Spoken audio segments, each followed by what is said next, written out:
morning. I think this will be the concluding lecture in this course, and what we do in this class is the following. We said Vj must be high.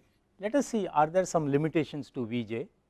After looking at this, we will try to see whether there are other possibilities of using, let us say, nuclear forces for generating thrust, like let us say nuclear rockets, something which we must take a look at.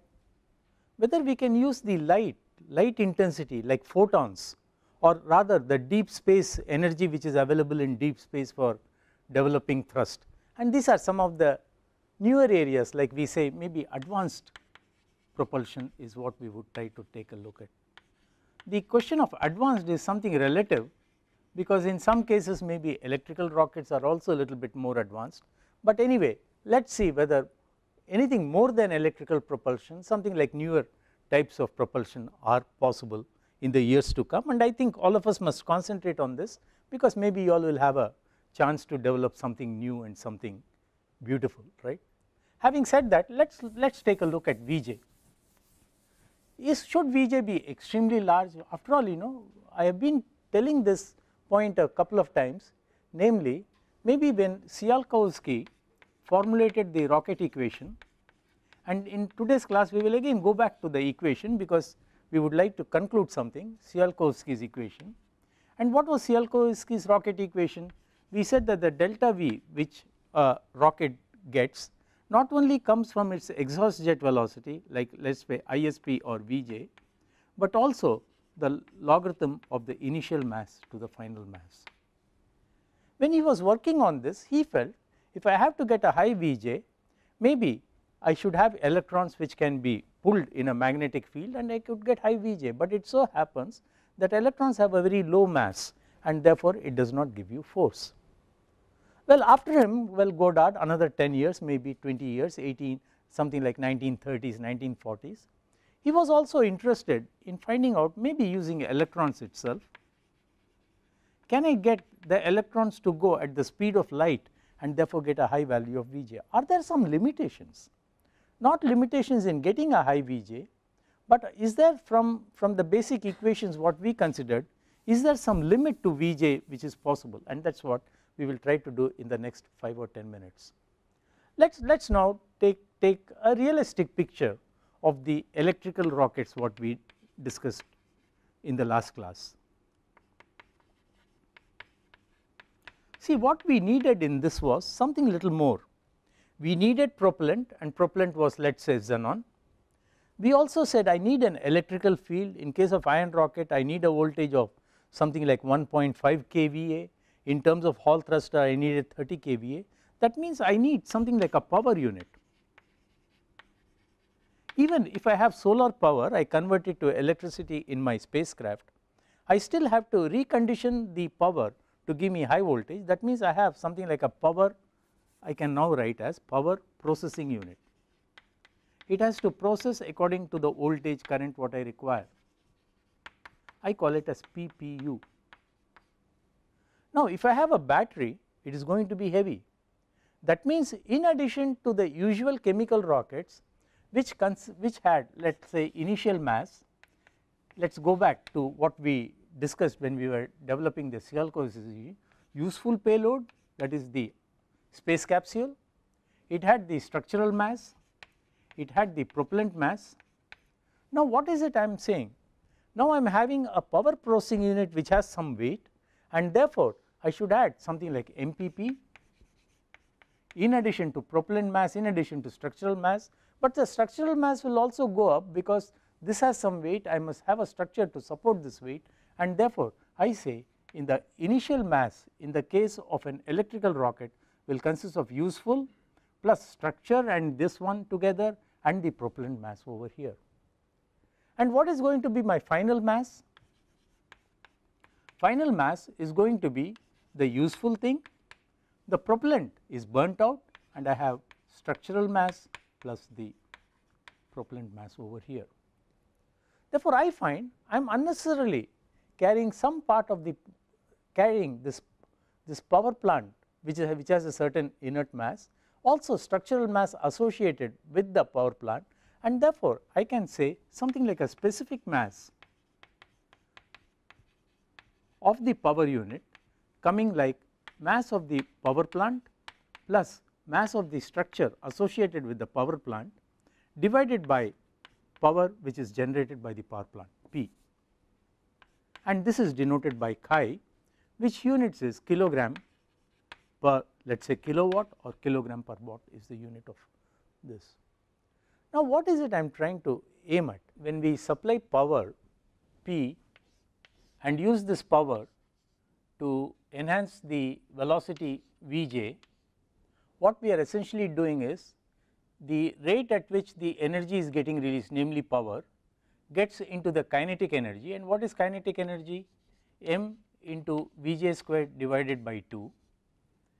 But then we are talking of energy here, whereas it is power, that is rate of energy. Therefore, you have something like d by dt of the kinetic energy. Therefore, power gets converted into, let us say, Vj is a constant, therefore, I take Vj square divided by 2 into m dot, or rather power gets converted into the rate of kinetic energy. Whenever some conversion takes place, there is some loss of efficiency, because I put an electrical power, convert it into something like a kinetic energy over here, and therefore, I have an efficiency, and if the efficiency of conversion is, let us say, eta, therefore, I have eta p, which gets converted into Vj square divided by 2 into m dot, or rather I can write that power is therefore equal to, from this expression I get m dot into Vj square divided by 2 eta. This gives me the power, and therefore, now I say, well, my efficiency is low or efficiency is poor, that means I need a higher power to get the same jet velocity. Having said that, let me now work with this, and also you will recall we had some expression for the specific mass, what we defined as equal to, we had it in terms of, let me put the expression down, the value of chi was equal to m mass of the power plant plus you had the mass of the structure divided by power, and we said that the efficiency of a power source is defined in terms of the specific mass of the substance, which is so specific mass of the power source, which is the total mass of the power unit and the structure associated with it derived by power. Now, if I can use this value of power to be substituted over here, I get chi is equal to m pp plus ms divided by, I substitute this, I get m dot into Vj square divided by 2 eta over here. Now, why is it I am doing all this? The reason being, we know that if I have a higher jet velocity, and we were looking at the rocket Tsiolkovsky's equation, when I get a higher jet velocity, I get a better payload. But however, it is not only the higher velocity, but now I find if I give a higher value of jet velocity, my power goes up. If my power goes up, well, my mass also goes up, and it is quite possible, therefore, now if I start plotting these values, I say, well, my payload mass, which now I call as useful mass, as a function of Vj, if I look at Vj alone, maybe as Vj increases, my useful payload will go up, because I am having a higher jet velocity over here, but a higher jet velocity results in a higher power, and therefore, my power, that means my value of MPP plus MST also increases as Vj increases, and if this increases, it will adversely affect my value of the useful payload, and this is what I want to work out. Therefore, to be able to do that, let me go again and write the Tsiolkovsky's equation, which I can write as, let us say that the useful value, I write the Tsiolkovsky's equation as the incremental velocity delta V as equal to Vj logarithm of the initial mass divided by the final mass. Rather, this particular equation I can again write as initial mass to the final mass is equal to e to the power delta V by Vj, and now if I invert it and say I am interested in the final mass divided by the initial mass, I have the value as e to the power minus delta V by Vj. Now, what is it I find? As Vj increases, my final mass for a given initial mass will go up, but then I am also telling another thing over here, namely that my mass, that is my unproductive mass, also goes up. Therefore, let us try to build an equation which results, which will give us something like the useful payload mass. Let me write it over here. The value of useful payload as a function of Vj, which is also a function of the power, and this is what I am searching for. Therefore, if I come back to this, I have mf over mi is equal to e to the power minus delta Vj, or rather now I can write the whole thing as m of the power plant plus mass of the structure over here from this particular expression. I write it as equal to chi of the power.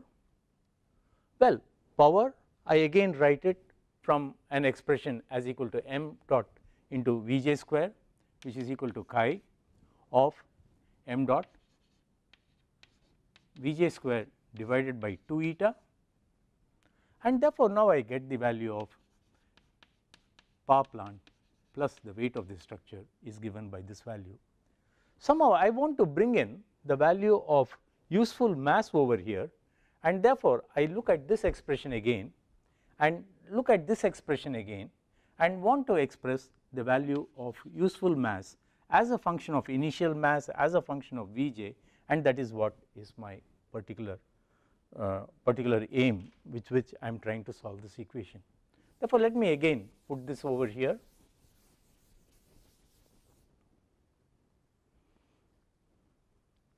I can now write the final mass what we get in a rocket is equal to the mass of the structure and the power plant which is left behind, MPP plus MST, and what is there? You also get the value of the useful part of it which is available, and therefore, if I can write this equation now, I can write it as MPP plus MST is equal to MF minus MU, and now I substitute the value of the power plant weight and the structural weight through this particular expression, namely this becomes equal to chi into Vj square divided by 2 eta into m dot over here is equal to I get the value of mf minus mu. But now, I would like the initial mass also to come, and therefore, I can write this expression as mf minus mu in terms of mi also, and for this I simplify the expression over here, write the expression over here.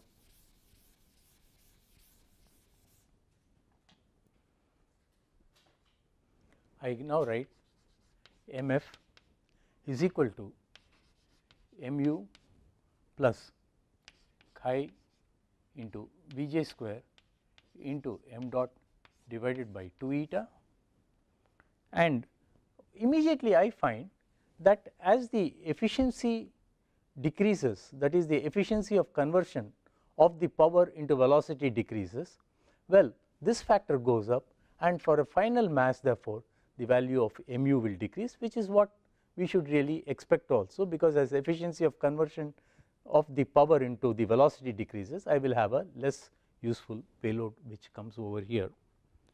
Having said that, let me try to again arrange it in some particular form. I will write it again as mf minus mu as equal to chi into Vj square divided by 2 eta. What is the rate at which mass is getting depleted? It is the total propellant weight, that means Mp is the total propellant mass divided by the duration of burning, let us say Tb. Therefore, I get the value of mf minus mu is equal to this, and therefore, I again find that the duration of burning also affects my value of the useful payload. Now, I want to arrange this in some form, and therefore, now I write this as mf over mi, I divide throughout by mi, and I write it as mf minus mf by mi minus mu by mi as equal to the value of chi Vj squared divided by 2 eta into mp by mi. And this I can further simplify and express it as mf over mi. I already know it is equal to e to the power minus delta v by Vj, and mu by mi is what I am interested in, the value of mu by mi, and this particular expression can again be put. I know that the mass of the propellant, and what is the mass of the propellant? Again it is equal to the final mass minus the initial mass, and therefore I can again put it in terms of the value of e to the power of minus delta v by Vj, and therefore I will write the final expression over here as mu by mi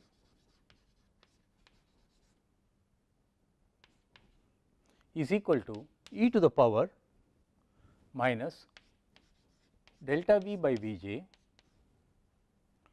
minus I get mp is equal to mf by mi, mf by mi divided by mi is equal to mf by mi minus 1, mf by mi is equal to again e to the power minus delta v by Vj is equal to, we get 1 minus e to the power minus delta v by Vj into chi of the value is there, that is Vj square divided by 2 eta is the value, and of course the value, since we said mp, that is Tb comes over here, that means we had the value mp by mi. I forgot to put this, it should have been 1 over Tb, and Tb also comes here, and therefore this becomes my final expression for the useful mass. Let me simplify this a little bit and try to point out the dependence what we get. We can write this particular expression as saying that yes, whenever I have the useful to the initial mass, this expression tells me that the value of mu by mi as a function of Vj, as Vj increases, the negative exponent decreases, and therefore it goes like this, whereas I am subtracting some quantity over here, therefore this is my 0 over here.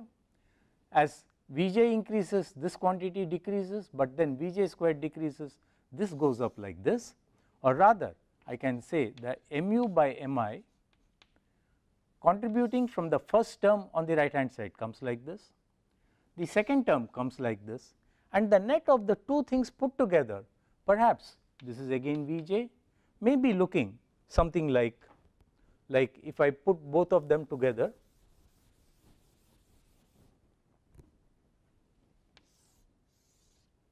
I have Vj mu by mi, and this may really go up initially. When the initial value is small over here, it goes up.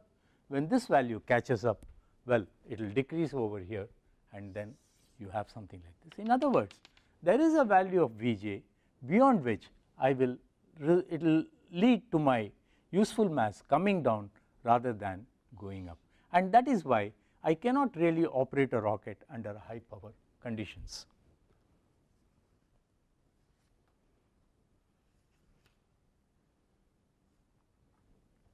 Now, one last point when I am at this particular expression is, if I look at the value of this particular value what I have here, I have the value of chi Vj square divided by 2 eta Tb, and if I look at the dimensions of this, we said it is specific mass, so much kilogram per watt, and what is watt? What is joules per second, kilogram second.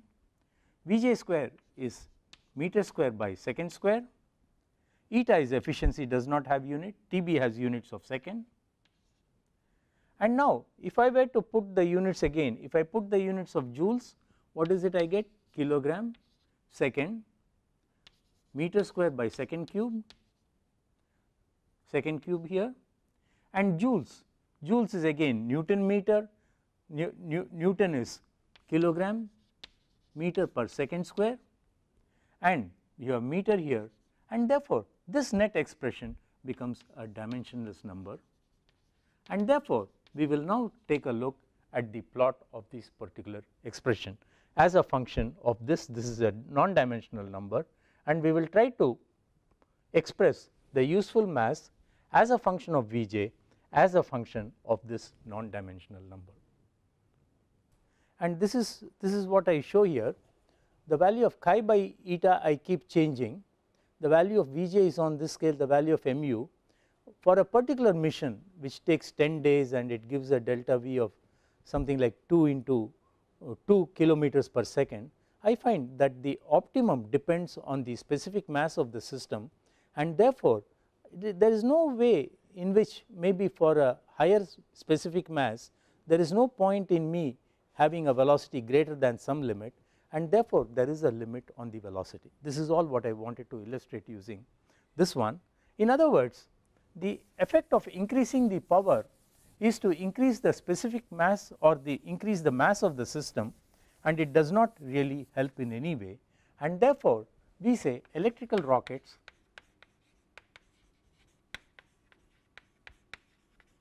cannot be operated for very high powers.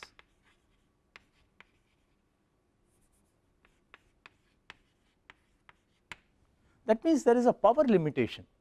That means beyond a power it is not useful anymore. Why is this? This is because as power increases, Vj increases, and a large value of Vj is therefore detrimental. But when we talked of chemical rockets, were there any limitation? Can you immediately recall any limitation we had? We had a limitation in temperature because chamber could not take any temperature. That means the energetics of the rocket, or we say energy of the propellants, have a limitation. That means chemical rockets are energy limited, whereas the electrical rockets are power limited. I think this is something which we need to keep in mind, and with this we sort of conclude our discussions on electrical rockets. But let us see whether we can really have rockets which are different. Why not have something like a light which can give you some pressure, or maybe something like nuclear, or we talked in terms of tripropellant rockets or other mechanisms to generate the thrust, and that is what we will be doing in the next few minutes. Let us consider nuclear reactions. After all, nuclear reactions also generate heat and power, right? Nuclear reactions. Now, since the nuclear reactions take place within the nucleus of the atom, and the nucleus of the atom consists of protons and neutrons, the total number of protons and neutrons constitute the mass of the atom or its atomic mass. The number of protons in the nucleus decides what the substance is and is known as the atomic number. In some cases, what happens is the same atomic number or the same substance is associated with different number of neutrons in it. That means for a given atomic number, the substance has different mass, and these substances are known as isotopes. The isotopes are not very stable, and therefore they sometimes decay, or the nucleus of the particular isotope reacts, and such reaction in the nucleus is what constitutes the nuclear reaction. The nuclear reaction is not like a chemical reaction wherein the atoms are conserved, but in a nuclear reaction the number of protons and neutrons in the nuclei are conserved. That means what happens is the protons and neutrons get conserved, and therefore in the products new elements are formed in a nuclear reaction. The change in the nucleus is associated with heat which is generated, and this heat could be used to heat a low molecular mass gas such as hydrogen and generate thrust in the case of nuclear rockets. This is the principle of nuclear rockets using nuclear reactions. When we look at the type of nuclear reactions, we find there are three types of nuclear reactions which are possible. These are radioactive decay, nuclear fission and nuclear fusion.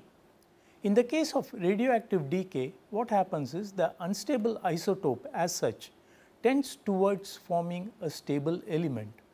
While forming the stable element, long wavelength radiation like alpha radiation is emitted, and during this process there is a release of energy which we think could be used for propulsion. However, the rate of energy release is very slow. It could take place or it could stretch over a period of several hundred years, and therefore it seems difficult a priori to use radioactive decay for propulsion purposes. The second type of nuclear reaction is the nuclear fission, in which the nucleus is broken up, and when the nucleus gets broken up, protons and neutrons are emitted, and it is these neutrons which give the energy or the fission energy, and this is used for propulsion. The third type of reaction, nuclear reaction, is the nuclear fusion, in which nucleus of isotopes are fused together one over the other to form a new element, and during that process, well, energy gets liberated. Let us take a look at some of these features and see whether we can have propulsion or how the nuclear reactions can be used in practice. Let us take a look at the radioactive decay. We just said it is a slow process, and let us illustrate this radioactive decay through one particular substance, polonium. You will recall polonium was discovered by Madame Curie, Nobel laureate Madame Curie, and this polonium has an atomic mass of 84, has a number of protons of 84. Here you have polonium, number of protons are 84, number of protons and neutrons in it are 210, that means it has 84 protons and something like 126 neutrons, making a total of 210 protons and neutrons, and this is a radioactive element. Now this decays, and when it decays, it forms the more stable lead, and the lead has 82 protons, and compared to 210 protons and neutrons, it has 206 protons and neutrons. We are left with 4 protons and neutrons, we are left with 2 protons, and helium is a substance which has 2 protons and 2 neutrons, and therefore it has 2, 4, and therefore helium is formed in this particular reaction. Therefore, in the case of radioactive decay, the substance decays to form more stable substances, and in the process new substances are formed, and in the process helium, which is formed in this particular case, is associated with alpha radiation. And this is what constitutes it. It is something like a long wavelength radiation which has something like radio waves, and it is known as radioactive decay. The half lifetime of the reaction polonium to form lead and helium is of the order of 128 days. Very slow rate of heat release, and therefore this heat release is not viable to generate thrust in a rocket. Therefore, what is done with radioactive decay is the thermal energy is converted to electrical power in the case of orbiting spacecrafts, and this electrical power is generated using the thermoelectric principle. You will recall when we measure temperatures, the thermoelectric principle is used to generate millivolts of energy using heat. So also the thermoelectric principle is used to generate power, and such type of power generation is known as radioactive isotope thermoelectric power generators or radioactive thermoelectric generators, RTGs. The RTGs are used in several orbiting spacecrafts to generate power in them, but it is not used for propulsion purposes per se. In addition to polonium, substances like thorium, uranium can also be used in the radioactive decay process. Let us now go back and take a look at nuclear fission. In the case of nuclear fission, you have massive isotopes like uranium, thorium, plutonium, which have large number of protons and neutrons in their nucleus. The protons and neutrons are held together by very strong nuclear forces, but when the nucleus of such such elements are hit strongly with a neutron, the nucleus absorbs the neutron, and thereafter when it, after absorbing the neutrons, it breaks up and releases the neutrons, which are releases the neutrons in the particular nucleus, and these neutrons further impact on the nucleus of the maybe uranium, thorium or plutonium to generate more neutrons, and in this way you have a cascading process of generating neutrons or an avalanche of neutrons which are generated. Let us take a look at it through this particular example. You have uranium which has 92 protons, 238 protons and neutrons. The nucleus is hit by a neutron, and when it is hit by a neutron, it absorbs the neutron to form U239, that is, you have added one neutron to it, U239. The element is same, U92, and this nucleus now breaks up, or it goes into a fission or breaks up to form krypton, which has 36 protons and 92 protons and neutrons, and barium, which has 56 protons and 141 neutrons and protons. In the process, neutrons are generated. These neutrons go back, hit the uranium again, keep on generating neutrons, and you have an avalanche of neutrons generated. It is these neutrons which carry the energy, and the avalanche of neutrons in the cascading process generate lot of energy. But if you have a cascading process, well, it keeps on generating. It is something like a bomb, it is going to burst. You should be able to control it, and to be able to control it, low molecular mass substances like carbon, water, beryllium, these absorb the neutrons and are used to control it, and these are known as moderators. They absorb the neutrons and make sure that if you insert these moderators into the reactor, they absorb some of the neutrons and keep the neutrons generated at a steady state. When neutrons are generated at a steady state, the fission process is said to be critical. You know, if by chance the moderators absorb too much of neutrons, then you could have some reflectors or mirrors which can focus the neutrons back into the reactor, and you can still achieve a fission process which is critical. The kinetic energy of neutrons are made use in nuclear rockets. What is done is, you heat a low molecular mass gas such as hydrogen to high temperatures using the neutrons, and when you heat the hydrogen, you get high jet velocity, which is the principle of rocket propulsion. Having said that, let us also take a look at fusion. In the case of fusion, you have nuclei of isotopes which have small mass or could have large mass. These are fused together. If they are brought together sufficiently close using very high pressures, and if the energy is also sufficient, well, it could be fused together. And one such example I will give you. You have hydrogen. Hydrogen has normally one proton only. An isotope of hydrogen is deuterium, and in deuterium you have one proton, and you have one proton and one neutron, making it 2 over here. This is deuterium. And another isotope of hydrogen is tritium, wherein you have one proton and 2 neutrons, making proton and neutron as 3. Therefore, you have deuterium and tritium. At very high pressures, the nuclei are brought very close to each other, and at very high temperatures they fuse together, and when they fuse together, since in a nuclear reaction the protons and neutrons are conserved, you have 2 protons which are formed. You have 3 plus 2, 5 protons and neutrons, out of which 4 is helium. You are left with a neutron, and therefore, the fusing of the deuterium and the tritium leads to formation of helium and a neutron, and it is such change in the nucleus, or the binding force in the nucleus is released, and it is possible to use the energy of fusion to heat gaseous hydrogen and generate thrust. It is theoretically possible to use the fusion process just like the fission process to generate heat and use it for heating hydrogen to generate thrust.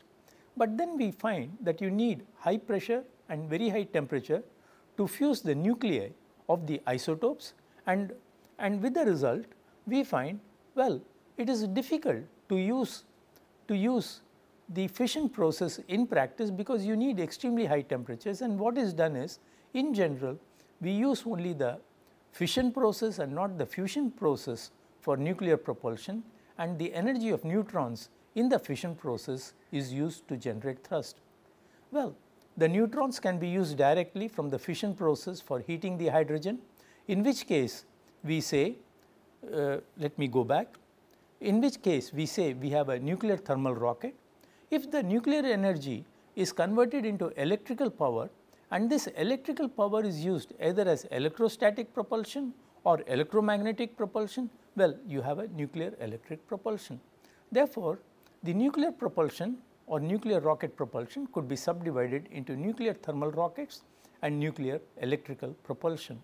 We find that the nuclear electric propulsion is somewhat more involved. It has not been applied so far. I will come back into the details in a moment, but getting back to nuclear thermal propulsion, we find, well, in the case of fusion process it is difficult to apply because you need extremely high pressure temperature. Therefore, nuclear fusion process has still not been applied. Only the nuclear fission process is applied. What does it use? You have a reactor. In the reactor you have moderators, you have the nuclear element or the isotope which is hit by a neutron, it generates neutrons.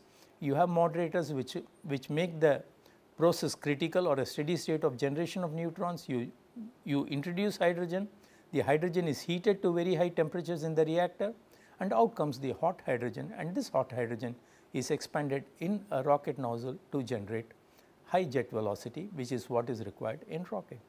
Therefore, the thermal energy of high velocity neutrons generated in the fission reactor is transferred to gaseous hydrogen, and the resulting high enthalpy hydrogen is generated in the nozzle to generate thrust. And what is Vj?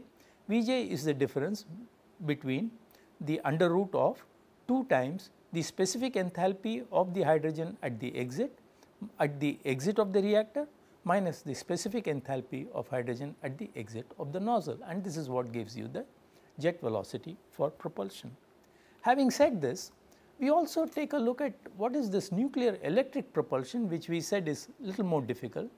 What is done is you convert the electrical or the nuclear energy from the fission process into electrical power. We know, yes, you have nuclear reactors which generate electrical power. So, also you could have a small reactor which generates electrical power. Use this electrical power for powering electrical rockets like electrostatic rockets or electromagnetic thrusters, which we learnt just 2 or 3 classes earlier, and then use the electrical, but the electrical power requirements for electromagnetic thrusters are huge. Like for instance, in the case of electromagnetic thrusters, we are talking of magnetic field of the order of almost 0.1 Tesla, which requires several megawatts of electrical energy, and it is appropriate that nuclear electricity which is generated could be used for such rockets. In fact, there is one particular rocket known as VASIMR, Variable Specific Impulse Electromagnetic Rocket, which has been proposed, which would use a nuclear reactor for generating an electromagnetic thruster, but it has still not been developed so far. The only nuclear rocket which has been developed so far is the NERVA in USA. NERVA stands for Nuclear Energy for Rocket Vehicle Applications, which is developed by US, which is a nuclear thermal rocket. Having said this, let us take a look at the nuclear thermal rocket. Well, you have a reactor, a solid core fission reactor. You have a solid core fission reactor. In this you have a series of tubes. In the tubes you introduce pellets of uranium, and you bundle a series of tubes together to form clusters, and several such clusters is what constitutes the reactor. You also have a moderator, you have reflectors, such that when you introduce a neutron from an auxiliary chamber into the tubes here, well, it generates more and more neutrons. It is moderated or it is controlled by the moderator and the reflector. You have a steady state of neutron generation, and when hydrogen is introduced, the hydrogen gas gets heated. you have high enthalpy gas at the exit of the reactor, and this high enthalpy gas is expanded to generate thrust in the case of a nuclear thermal rocket. Well, this is how a solid core fission reactor works. In this case, you find this is the length of the reactor. The hydrogen gas gets heated during passage through the core or through the clusters what are available through the individual tubes, and the stay time of hydrogen is small. With the result, the efficiency of this something like a heat exchanger is somewhat poor, and therefore, the type of efficiencies of nuclear thermal rocket using solid core fission reactor is of the order of 40 to 50%, which is extremely poor. Therefore, there has been a proposal to use something like a particle bed fission reactor, and what is done in this case is you introduce gaseous hydrogen through the sides. You have something like a porous tube here through which hydrogen permeates through the pebbles or through the particle bed here, and in this particle bed you have the uranium which undergoes the fission process, and the hydrogen as it moves through the bed becomes hot, and this hot hydrogen is expanded in the nozzle. This is very effective because the stay time of hydrogen in the bed is much larger, but then there is one problem. The hydrogen tends to take the path of least resistance, and places where the hydrogen is not available tends to get overheated, and you could end up in problem of thermal oscillations or thermal instabilities. This is an inherent problem with particle bed fission reactor, and therefore, what is used generally is the solid core fission reactor, though work goes on in the area of the particle bed fission reactor. Well, this is about what we use in the case of the nuclear reactor, but having said that, what does the nuclear rocket therefore consist of? It consists of a propellant tank containing liquid hydrogen. It consists of a pump which pumps the liquid hydrogen at high pressures, and mind you, whenever we are talking of nuclear thermal rockets, we are talking of huge thrust, and therefore, you need a large amount of liquid hydrogen to be pumped in, and when you pump in the hydrogen at high pressure, you need a turbine to be able to drive the pump, and therefore, we are talking of cycles, feed system cycles, just like what we considered in the liquid propellant rockets. And therefore, we use something like an expander cycle, in which case the hydrogen, after being pumped, it cools the walls of the reactor, and in the process it gasifies. It also cools the moderator and the mirrors or reflectors.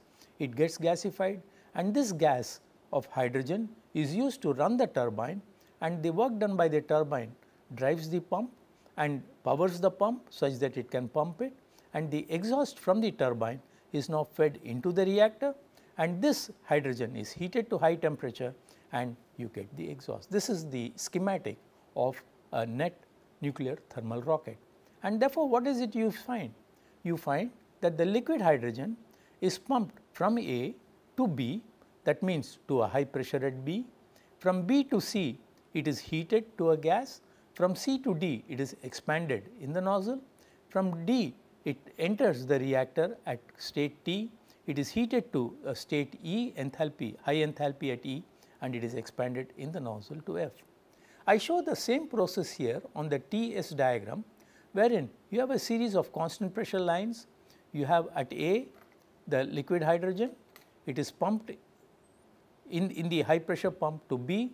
It is heated during the process of heating by the walls of the reactor, by the moderator, by the reflector to the state C.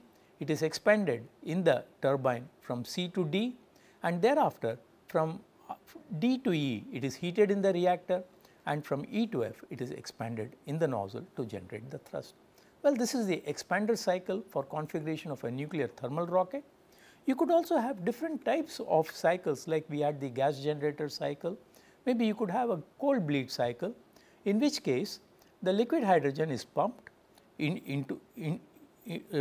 pumped over the walls of the reactor.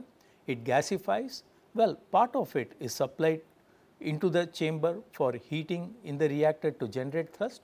Part of it is generated in a turbine, and this is exhausted out.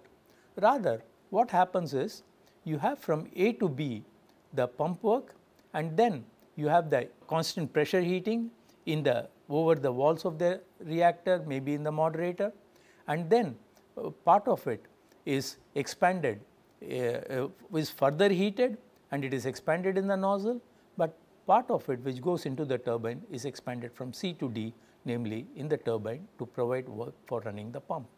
Well, this is the cold bleed cycle, but as you see, you are using only the heat from cooling of the reactor to run the turbine, and therefore, this cannot be used for very large thrust, and therefore, you have a hot bleed cycle which I show here. Namely, what is the difference now? You have the same thing, liquid hydrogen pumped, cooling the walls of the rocket, that is the reactor over here, and then you allow some of the hydrogen to come here which generates the thrust. You bleed some of the hot gases from the reactor, mix it with the warm hydrogen coming from cooling of the reactor, and therefore, you have high enthalpy gas. Therefore, you do more work in the turbine and you can generate further or can pump in lot of liquid hydrogen to generate high thrust in the case of a nuclear thermal rocket. Well, this is the hot bleed cycle, and all these cycles are used in practice, but as I said, there are some problems which have not made the nuclear rockets to see the application which it deserves. The major drawback is the radiation, nuclear radiation. Nuclear radiation is always a source of concern. You will recall even in India, in Kerala, you have the monazite sand containing thorium available along the coast, especially of Quailon and North Kerala, and these things generate sort of radioactive decay, they generate nuclear radiation causing cancer, and therefore, it is always that use of nuclear rockets is associated with nuclear radiation, and therefore, unless it can be used for deep space applications, the use of nuclear thermal rockets has really not been possible. And even when we talk of radioactive thermal generators, what did we say this? We said that the radioactive decay is used for generating power in spacecrafts, and even powering of spacecrafts using RTGs are concerned, and people have been protesting against this for one reason. We had one reconnaissance satellite, Cosmos 954. This was in 1978. It crashed over Canada. It had an RTG, and people were worried that the radiation from this would affect them, and therefore, well, the application of the nuclear rockets has been limited or has not seen the light of the day like the other forms of propulsion because of the radiation problem. But it is a very strong contender for space, for deep space applications, for interplanetary missions, and so on and so forth. Well, when we are talking of nuclear propulsion or nuclear rockets, it is interesting to see that maybe if you could have a series of directed nuclear explosions, like for instance, you have a spacecraft, at the bottom of the spacecraft you have a base plate, and on the base plate you have a series of directed nuclear explosions, like you have nuclear bombs which are exploded. Well, you transmit impulse, and that impulse could lead to movement of the spacecraft, and such type of concepts are known as pulsed nuclear propulsion. It is also known as bomb propulsion, but in this case the major deterrent is the shock loads from the explosion has to be shielded from the spacecraft. You have mechanisms which can, you have springs and dashboards which can shield it, but it is going to be difficult to apply bomb propulsion for a case of the pulsed nuclear propulsion. Well, this is all about nuclear propulsion or nuclear rockets, and since we are talking of pulsed behavior, there is another form of propulsion which we call as the pulse detonation rocket. This is an extremely simple case, and I think we should spend some few minutes on this. The thing is that you have detonation in pulses, and what is done is, what is this detonation first? You have combustion taking place, wherein you said, well, in a liquid propellant rocket, you have the fuel vapor which is formed from the liquid fuel, you have the oxidizer vapor which is formed from the liquid oxidizer, both are mixed and burnt, or combustion takes place. In comparison to a combustion, what happens in a detonation is, you introduce combustion not directly, but you create a shock wave, and behind a shock wave you have strong compression and therefore high temperature, and it is this high temperature which causes the reaction. And therefore, when a chemical reaction is forced to take place behind a shock wave, well, you have high pressure, high temperature, which now begins to drive the shock wave, and a shock wave driven by a detonation is what we call as a detonation.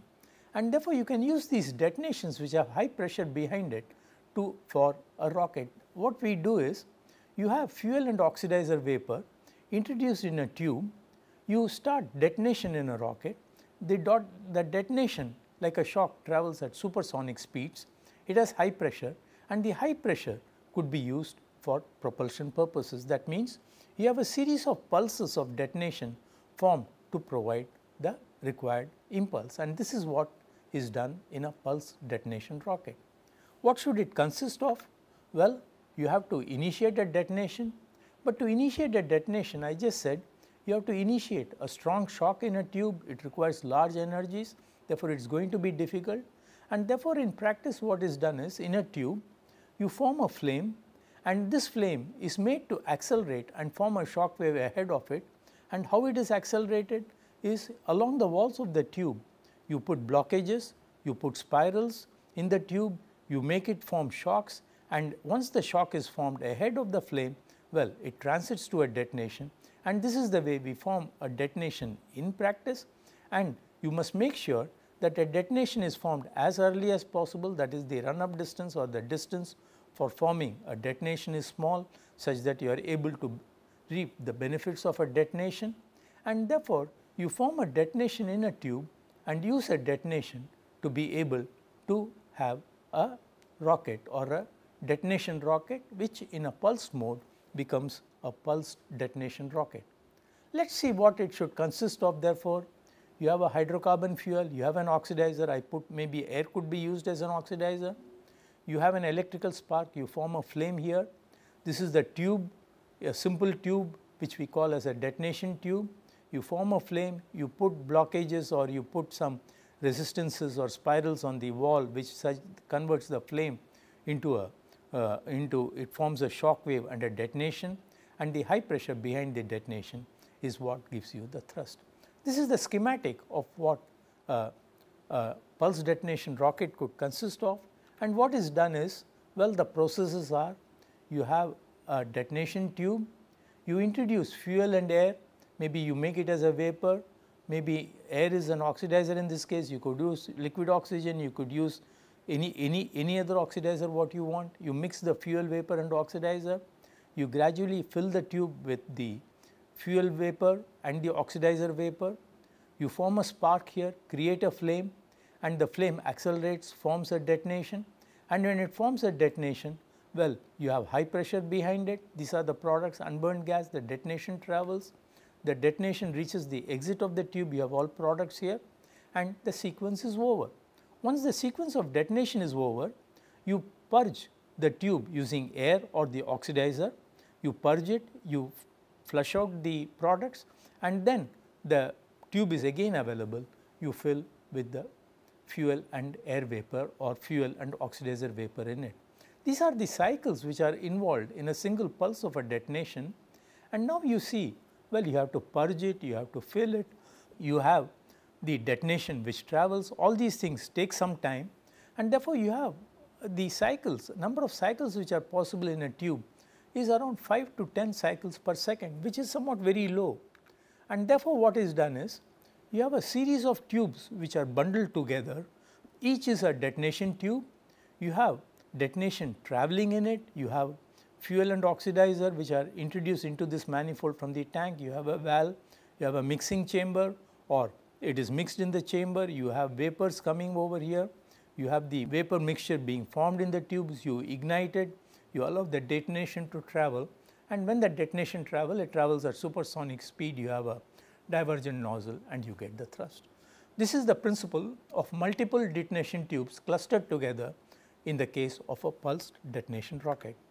Well, the elements of a pulsed detonation rocket therefore consist of, you need tanks for fuel and oxidizer, you need a feed system, could be pumps or could be pressurized system, you allow the fuel and the oxidizer to come into a mixing chamber, or it is mixed in the tubes.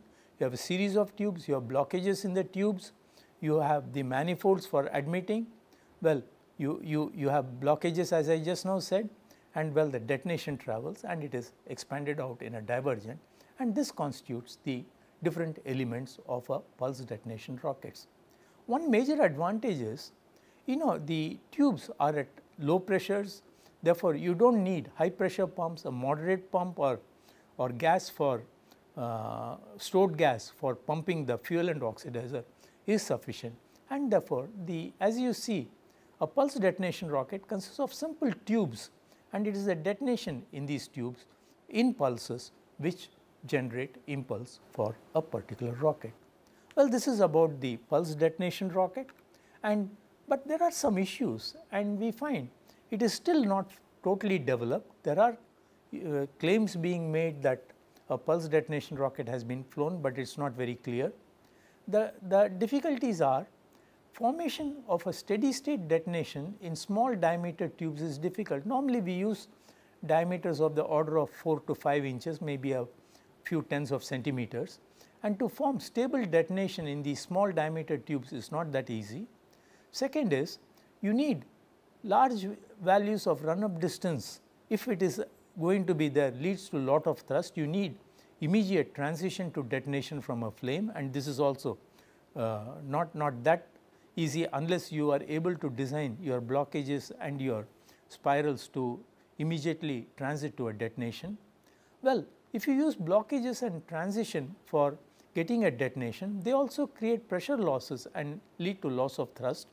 And as I said earlier, time for filling, time for purging, time for detonation to travel put some limitations on the number of cycles per second, but putting a number of tubes together, you can get between 50 to 70 cycles per second or even around 100 cycles per second, and this is what is a pulse detonation rocket.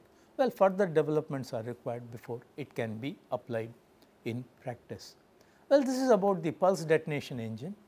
Well, you will recall I also told you about the electromagnetic radiation which can be used to generate pressure and thrust. How does it generate thrust? Well, you have energy of photon. Energy, radiation consists of photons. Energy of a photon E is given by h into nu, where nu is the frequency, h is known as a Planck's constant in joule second, and the Planck's constant is 6.624 into 10 to the power minus 34 joule second. And what is the frequency? Frequency for electromagnetic radiation is the speed of light in vacuum divided by the wavelength of radiation. Therefore, the energy joules in joules is equal to h into nu, which is c by lambda, and if you have n photons which are available, well, you have n hc by lambda joules which is available from the electromagnetic radiation.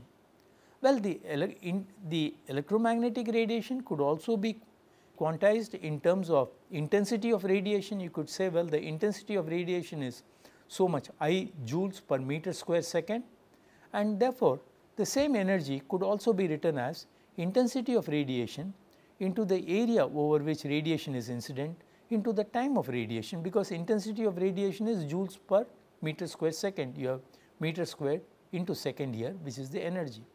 Therefore, the energy of the number of photons in the radiation NHc by lambda is equal to IAT, or rather I can write this expression as I over C, I take the C over here, I over C is equal to N H over here divided by lambda AT in the denominator. But if I look at I over C, I is joules per meter square second, C has units of meter per second. I divide Newton meter by meter square second divided by meter second. The unit of I by C works out to be Newton per meter square, or rather I by C is something like a pressure which is coming, and therefore, this type of pressure what you get from photons comes from the energy of the photons which are incident on surfaces, but this pressure could be small because you see pressure is I by C, you find the Planck's constant is a small number, energy of photons is small, energy intensity of radiation is small, and c is a large number, and therefore, if I get a small value of pressure, and if the radiation passes through a particular material, the pressure I get is the intensity of radiation divided by the speed of light, whereas if the radiation is totally reflected, well, it is totally reflected, I get twice this value, namely pressure is equal to 2 I over c if the radiation is totally reflected. And now this pressure can be made use for generating thrust, but you find the pressure is small. Therefore, if I want a thrust, then I need a large surface area, and if I have a large surface area, like let us say I deploy in space a huge surface, something of the order of a, let us say, a football ground or a football play field of that area, and then I sort of impinge the photons onto it or the electromagnetic waves onto it, well, I can generate thrust. And this thrust which is generated is something like you have in the case of boat and ship, in which case you have a sail and the wind pushes the sail or pushes the boat because of the pressure on the sail. So also the pressure of photons on a particular surface can be used for pushing in space, and this is known as sail propulsion. Therefore, you find, well, sail propulsion can also be used using the electromagnetic radiation which are available. You remember, we also talked in terms of dark matter in space, or space having is at 0 Kelvin, we say 0 point energy, and this 0 point energy of the dark matter in space could also be used in a similar manner for propulsion purposes. Therefore, you find, well, we could make use of electromagnetic radiation, but to be able to complete the subject, let us see, we talked in terms of monopropellant rockets, bipropellant rockets.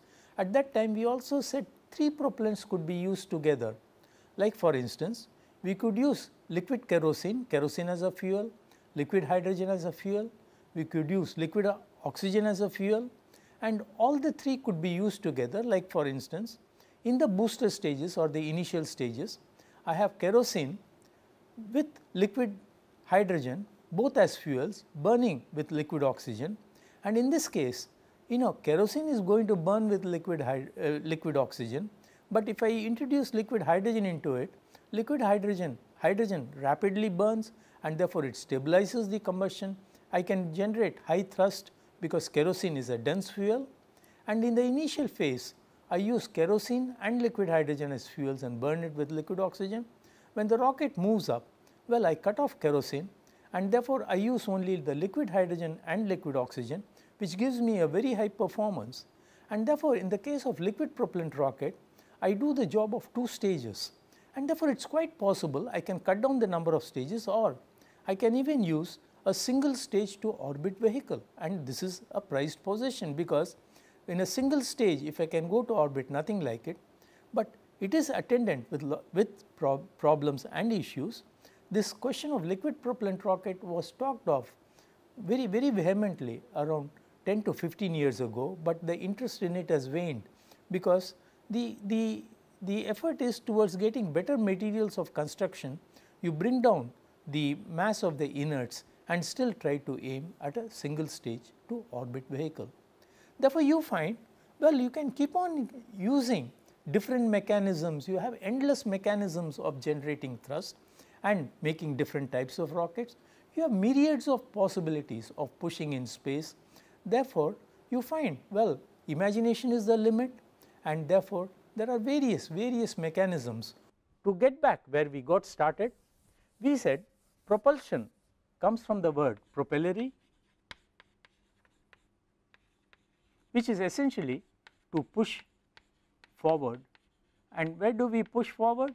In space, and therefore we can, as long as we get something to push using different fields, using different mechanisms, using different substances, using different principles, well, I can push in space and I get what we say is rocket propulsion, because we are moving about in space. I think with this we finish our subject. I must tell you, it was nice going through the different aspects in this class, and I hope you all will go through whatever I have been taught, and it will be nice if we can advance ourselves by looking into the newer principles, maybe looking more at sail propulsion, maybe at photon propulsion, and I think there must be a good future in this subject, right. Well, thank you then, I think that is about it.